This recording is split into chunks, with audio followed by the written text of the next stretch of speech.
आप कब तक जियोगे, कब आपकी मृत्यु होगी, कौन 80 साल जिएगा और कौन 60 साल, ये कैसे तय होता है।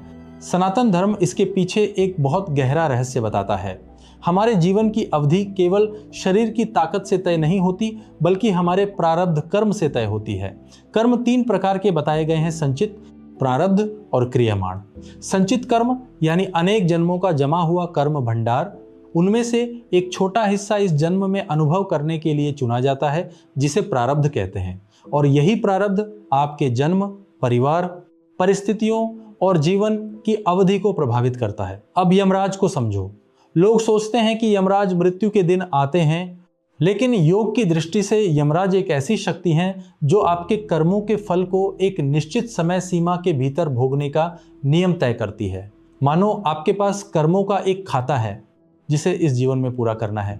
किसी के कर्मों का अनुभव 50 साल में पूरा हो जाता है, किसी का 80 साल में और किसी का उससे भी अधिक समय लेता है। इसलिए आयु केवल वर्षों की गिनती नहीं है, बल्कि प्रारब्ध के भोग की अवधि है। जब इस जन्म के लिए निर्धारित कर्मों का बड़ा हिस्सा पूरा हो जाता है, तब शरीर की यात्रा समाप्त होने लगती है। यही कारण है कि 2 लोग एक जैसी जीवन शैली जीते हुए भी अलग अलग आयु पाते हैं। सनातन धर्म कहता है कि मृत्यु कोई दुर्घटना नहीं, बल्कि कर्मों की एक यात्रा का पड़ाव है।